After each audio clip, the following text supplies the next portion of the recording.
اس سے پہلے اہل حدیثوں کا وجود ہی نہیں تھا. یہ نام اہل الحدیث یہ انگریزوں کا دیا ہوا ہے. آئیے ذرا پس منظر میں چلتے ہیں. 1857 کے آس پاس کا زمانہ ہے اور اس وقت ہمارا ملک ہندوستان، اس میں ہندو مسلم سب مل کر کے انگریزوں کو ہندوستان کی سرزمین سے بھگانے کے لیے اپنا خون بہا رہے تھے، پسینہ بہا رہے تھے اور طرح طرح کی تکلیفیں اٹھا رہے تھے. اور اس میں پیش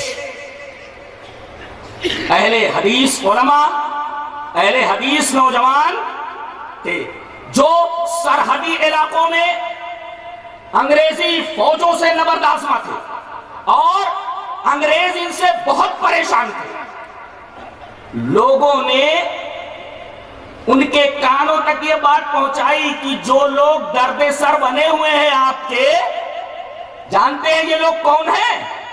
یہ وہابی ہیں. اچھا، ان کی پہچان کیا ہے؟ بتایا یہ گیا پہچان یہ ہے کہ مسجدوں میں CID جائے، کسی آدمی کو اگر رفع الیدین کرتا ہوا دیکھ لے یا سینے پر ہاتھ باندھتا ہوا دیکھ لے، جان لے کہ یہی وہابی ہے اور پکڑ کر اسے تختہ دار کے اوپر چڑھا دو. اس طرح پکڑ دھکڑ اہل حدیثوں کی چالو ہوئی. وہ لوگ جو لڑ رہے تھے، ٹھیک ہے، وہ اگر ہاتھ میں آئے تو جو چاہو ان کے ساتھ کرو، تمہارے پاس قدرت، تمہارے پاس طاقت. لیکن جو لوگ تم سے نہیں لڑ رہے تھے ان کو مسجدوں سے پکڑ پکڑ کر کے اٹھانا اور طرح طرح کی تکالیف دینا، یہ اس وقت کے اہل حدیث عالم مولانا محمد حسین بٹالوی رحمت اللہ علیہ کی نگاہ میں آئی کہ اس طریقے سے اگر اہل حدیثوں کو مسجدوں سے اٹھایا جاتا رہا تو قرآن و حدیث کی شمع لے کر کے آگے بڑھنے والا ہندوستان میں کوئی ایک بھی نہیں رہ جائے گا. لہذا اس کا کچھ تدارک کیا جائے، کچھ سوچا جائے. انہوں نے انگریز حکومت کو ایک درخواست لکھی کہ ہم لوگ وہابی نہیں ہیں اور سارے لوگ انگریزوں سے نہیں لڑ رہے ہیں، ہمارا نام وہابی نہیں ہے، ہمیں وہابیوں کے نام سے نہ پکارا جائے. ہم اہل الحدیث ہیں، ہمیں اہل الحدیث کے نام سے پکارا جائے اور رجسٹروں میں یہی نام ہونا چاہیے. جانتے ہیں جواب جو اس کا گورنمنٹ کی طرف سے آیا وہ یہ تھا، اور سنیے، جواب یہ تھا کہ ان کو وہابی نہ کہا جائے. بس یہ نہیں تھا کہ ان کی درخواست پر ہم یہ کہتے ہیں کہ ان کو اہل الحدیث کہا جائے، ایسا کچھ بھی نہیں تھا. بلکہ یہ تھا کہ آج سے ان کو وہابی نہ کہا جائے. کسی بھی خط کے اندر یہ نہیں ہے کہ کسی انگریز نے یہ لکھا ہو کہ بھائی ہم ان کو اہل الحدیث نام دے رہے ہیں، آج سے ان کو اہل الحدیث کہو، وہابی نہ کہو. بلکہ ہر خط کے اندر یہی تھا کہ ان کو وہابی نہ کہا جائے. تو یہ کہنا کہ انگریزوں نے ان کو یہ نام اہل الحدیث دیا ہے، یہ تو سراسر اہل حدیثوں کے اوپر زیادتی اور بہت بڑا ظلم ہے اور جس کی کوئی بنیاد نہیں ہے. یہ تو اس شبہے کا جواب ہوا. جو شبہ اس طرح پیش کیا جاتا ہے کہ انگریزوں کے زمانے سے پہلے اہل حدیث نام تھا ہی نہیں. ایک جملہ یاد رکھیں کہ مولانا محمد حسین بٹالوی نے انگریزوں سے اہل الحدیث نام منوایا ہے، بنوایا نہیں. جملہ یاد رہے گا، جملہ یاد رہے گا، بنوایا نہیں، منوایا ہے کہ ہمارا یہ نام پہلے سے ہے. اس کو منوایا، انہوں نے بنوایا نہیں کہ انگریزوں نے یہ نام بنا کر کے اہل حدیثوں کو دیا ہو. اہل الحدیث تو پہلے سے تھے، موجود تھے. اچھا، اب آئیے اہل الحدیث کہاں سے ہیں اس سلسلے میں. پہلی حدیث اس طرح: وعن ابی ہریرہ رضی اللہ تعالی عنہ انہ قال قیل یا رسول اللہ من اسعد الناس بشفاعتک یوم القیامہ قال رسول اللہ صلی اللہ علیہ وسلم لقد ظننت یا ابا ہریرہ ان لا يسألنی عن هذا الحديث احد اول منك لما رأيت من حرصك على الحديث اسعد الناس بشفاعتي يوم القيامة من قال لا اله الا خالصا من قلبی و نفسی، رواہ البخاری فی کتاب العلم۔ حضرت امام بخاری شریف کے اندر کتاب العلم کے اندر روایت اسی طریقے سے ہے، میں نے عادت کے مطابق پوری روایت ریفر کر دی ہے۔ حضرت ابو ہریرہ فرماتے ہیں کہ جناب محمد رسول اللہ صلی اللہ علیہ وسلم سے انہوں نے پوچھا کہ اللہ کے رسول ایک سوال ہے، کہا کہ پوچھو، کہا کہ یہ بتائیے کہ قیامت کے میدان میں آپ کی سفارش کے درمیان آپ کی سفارش سے بہرور وہ کون سا خوش نصیب ہوگا جس کو قیامت کے دن میدان محشر میں آپ کی سفارش نصیب ہوگی؟ نبی کریم صلی اللہ علیہ وسلم نے ابھی جواب نہیں دیا، بلکہ ابو ہریرہ رضی اللہ تعالیٰ عنہ سے یہ کہا، اے ابو ہریرہ مجھے یقین تھا کہ یہ سوال تم سے پہلے کوئی نہیں کرے گا، تم ہی یہ سوال کرو گے۔ کیوں؟ لما رأیت من حرصک علی الحدیث، اس لیے کہ تم حدیث کے بہت زیادہ حریص ہو، حدیث سے تمہیں بہت دلچسپی ہے۔ میں ایک بات بولنا چاہتا ہوں، نبی کریم صلی اللہ علیہ وسلم کی زبان مبارک سے لفظ حدیث الحدیث نکلا، لما رأیتک من حرصک علی الحدیث، حدیث کے اوپر تم بہت زیادہ حریص ہو، تمہیں حدیث سے بہت زیادہ دلچسپی ہے۔ یہ دیکھیے لفظ الحدیث موجود ہے، اور حضرت ابو ہریرہ کی آپ نے تعریف کیوں کی؟ اس لیے کہ وہ نبی کریم صلی اللہ علیہ وسلم کی حدیثوں کو لکھتے تھے، یاد کرتے تھے۔ اچھا، حدیث کا لفظ اس حدیث کے اندر مل گیا۔ اب میں آپ سے پوچھوں، قانون موجود ہو تو کوئی قانون بنانے والا یا قانون پر عمل کرنے والا نہیں رہے گا کیا؟ ارے قانون اگر موجود ہے تو سمجھ لو کہ قانون بنانے والا بھی موجود ہے اور قانون پر عمل کرنے والا بھی موجود ہے۔ جی، اب حدیث اگر موجود ہے تو حدیث بولنے والا بھی موجود جناب محمد صلی اللہ علیہ وسلم، اور حدیث کے اوپر عمل کرنے والا بھی موجود صحابہ کرام رضوان اللہ تعالی علیہم اجمعین۔ تو حدیث موجود ہو، اس پر عمل کرنے والے اہل الحدیث نہ ہوں، یہ تو ہو ہی نہیں سکتا۔ ہاں، ایک سوال آپ کر سکتے ہیں کہ جب حدیث موجود تھی، اہل الحدیث بھی موجود تھے، تو یہ نام صحابہ کرام نے اپنا کیوں نہیں رکھ لیا، ظاہر کیوں نہیں کر دیا؟ جواب بالکل سمپل ہے کہ اس وقت صحابہ کرام کے مقابلے میں یہ مسلمان تھے اور مقابلے میں صرف کافر تھے، اور کوئی تھا ہی نہیں، ایک ماننے والا ایک نہ ماننے والا۔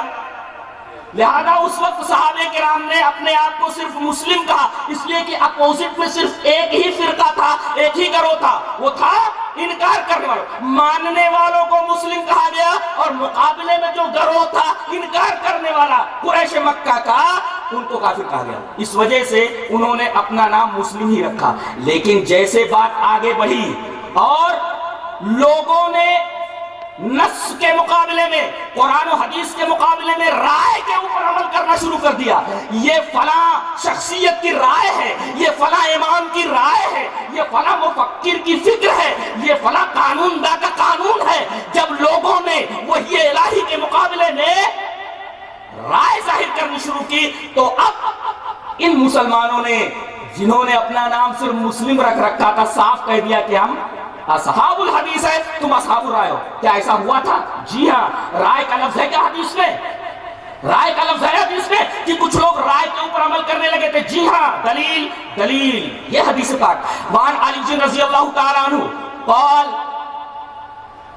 وعن علی رضی اللہ تعالیٰ عنہ قال لو كان الدین بالرائے لكان اسفل الخف اولى بالمسح من اعلى وقد رايت رسول الله صلى الله عليه وسلم يمسح على ظاهر الخفين رواه ابو داؤد في كتاب الطهارة۔ حضرت امام ابی داؤد اس حدیث پاک کو ایسے کتاب الطہارہ کے اندر لائے، راوی نبی کریم صلی اللہ علیہ وسلم کے داماد محترم حضرت علی رضی اللہ عنہ۔ غور سے دیکھیے، حضرت علی فرماتے ہیں کہ اگر دین کی بنیاد رائے کے اوپر ہوتی، لو کان الدین بالرائے، اگر دیکھنا ہو یہ حدیث ابو داؤد شریف کھول کر کے دیکھو، کتاب الطہارہ کے اندر یہ روایت مل جائے گی۔ حضرت علی فرماتے ہیں کہ اگر دین کی بنیاد رائے کے اوپر ہوتی، عقل کے اوپر ہوتی، تو موزے پر مسح نیچے سے ہوتا، اوپر سے نہیں۔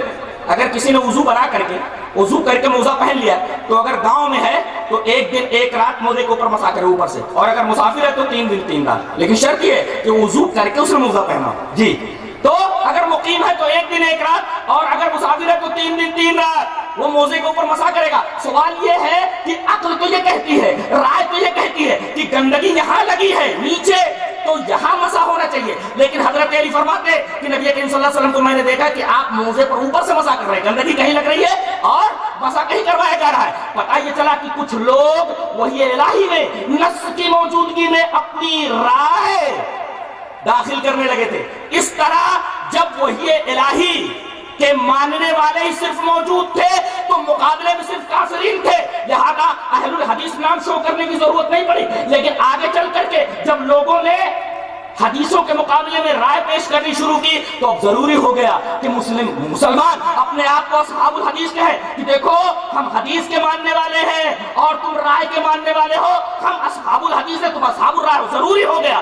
ارے جب تک پورے گاؤں میں ایک ہی میڈیکل اسٹور ہو اور اصلی دوائیاں اس میڈیکل اسٹور پر مل جاتی ہوں تو اب یہ لکھنے کی ضرورت نہیں ہے کہ بھئی یہیں صرف اصلی دوائی ملتی ہے. ہاں جب اور کئی میڈیکل اسٹورز ہو جائے گاؤں میں اور یہ پتا چل جائے کہ کچھ میڈیکل اسٹورز میں نقلی دوائیں بھی مل رہی ہیں تو اب ان لوگوں کو چاہیے جو صرف اصلی دوائیں بیچنا چاہتے ہیں کہ اصلی دوائیں صرف اسی میڈیکل اسٹور میں ملتی ہے. ضروری ہو گیا. لہذا جب لوگوں نے رائے کے اوپر عمل کرنا شروع کر دیا تو ان سے کہا گیا تم اصحاب الرائے ہو, ہم اصحاب الحدیث ہیں. اس طرح ضروری ہو گیا کہ اپنے آپ کو اصحاب الحدیث کہا جائے تاکہ اصحاب الرائے اور اصحاب الحدیث کے درمیان ایک خط امتیاز, ایک خط فاصل کھنچ جائے. سمجھ میں آیا؟ اور پھر بات جب آگے بڑھی لوگوں نے یہ کہا کہ ہم حدیث کو بھی مانتے ہیں قرآن کو بھی مانتے ہیں, لیکن قرآن اور حدیث میں منمانی تعویل کرنے لگے تو جو مسلمان تھے اور جنہوں نے اپنے آپ کو اصحاب الحدیث کہا انہوں نے ایک اور نام اپنا رکھا, کہا کہ ہم سلفی ہیں. کیوں؟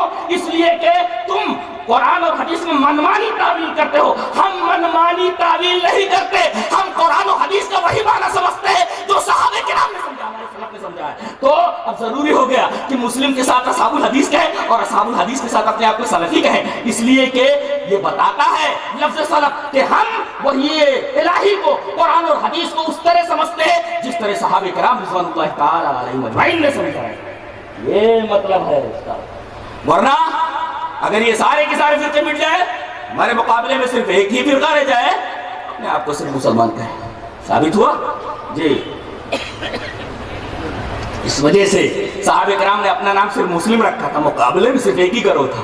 اگر اصحاب الرائے ہوتے تو مسلمان اپنے آپ کو اصحاب الحدیث بھی کہتے ہیں, لیکن حدیث موجود تھی, حدیث کو پر عمل کرنے والے بھی موجود تھے, حدیث کہنے والا بھی موجود تھا, جناب محمد رسول اللہ صلی اللہ علیہ وسلم. یہ بات بھی صاف ہو گئی کہ اپنا نام انہوں نے اصحاب الحدیث کیوں نہیں رکھا اس وقت. اچھا, کیا اہل الحدیث کا ذکر قرآن میں ہے؟ جدہ میں نے دارالسلام سے کتاب لی, جدہ میں, تو اس کتاب کا نام ہے شرف و اصحاب الحدیث, مخرج ہو کر کے آئی. اردو میں ایک ترجمہ ہے لیکن انتہائی بیکار قسم کا, لیکن مخرج ہو کر کے آئی. اس میں جتنی احادیث ہیں, جتنے آثار ہیں, ہر ایک اثر کی تخریج کر دی گئی.